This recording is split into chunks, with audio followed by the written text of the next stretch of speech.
వాన వస్తుందంటే రైతుకి పండగ, ఇంట్లో వాళ్లకి సందడి అంటారు పెద్దలు. ఈ రోజు మా దగ్గర కూడా అచ్చం అలాంటి వాతావరణమే కనిపించింది. ఉదయం నుంచే ఆకాశం మబ్బులతో నిండిపోయింది. గాలి కూడా చల్లగా వీచింది. మబ్బు కనిపిస్తే వాన తప్పదు అన్నట్టుగా కొద్దిసేపటికి చినుకులు మొదలయ్యాయి. ఆ చినుకులు క్రమంగా పెద్ద వానగా మారాయి.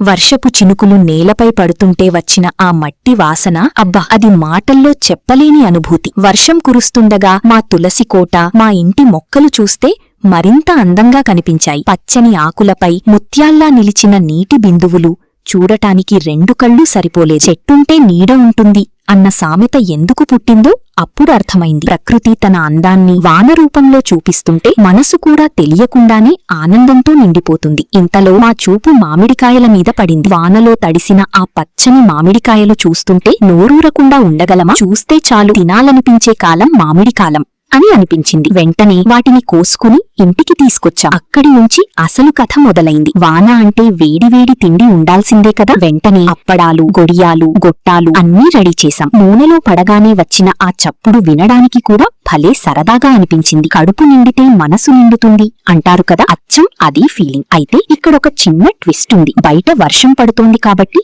అందరం కలిసి కూర్చుని తింటామని అనుకున్నాం. కాని వాన మాత్రం తన పని తాను చేస్తోంది. ఒక్కసారి జోరుగా, ఇంకోసారి నెమ్మదిగా. వాన మనసు, చిన్నపిల్లల మనసు ఎప్పుడు మారుతుందో తెలియదు అన్నట్టుంది. ఇంతలో టీ కూడా కాచేయాలని అనిపించింది. అల్లం, టీ పొడి, పాలు అన్నీ వేసి మరిగించాం. ఆ వేడివేడి టీ వాసన ఇంటంతా వ్యాపించింది. బయట వాన, చేతిలో టీ, పక్కన వేడివేడి అప్పడాలు, ఇంతకంటే స్వర్గం ఇంకేముంటుంది చెప్పండి. టీ తాగుతూ మేం చేసిన వంటలన్నీ ఒక చోట పెట్టి చూస్తే మామిడికాయలు, అప్పడాలు, గొడియాలు, గొట్టాలు అన్నీ కలిసి ఒక చిన్న పండగలా అనిపించాయి. ఉన్నదానితో ఉత్సవం చేసుకునేవాడే నిజమైన ధనవంతుడు అన్న మాట గుర్తొచ్చింది. కాని అసలు ట్విస్ట్ ఇంకా మిగిలే ఉంది. మేమంతా ఈ వర్షాన్ని ఎంజాయ్ చేస్తూ తినాల్సినవి తిని వీడియోలు తీసుకుంటూ ఉండగా ఒక్కసారిగా వాన ఆగిపోయింది. కాసేపటి క్రితం వరకు గట్టిగా కురిసిన వర్షం ఒక్కసారిగా మాయమైపోయింది. ఆకాశం కూడా కాస్త నిశ్శబ్దంగా మారింది. సరే, వాన ఆగిపోయింది కదా అనుకుని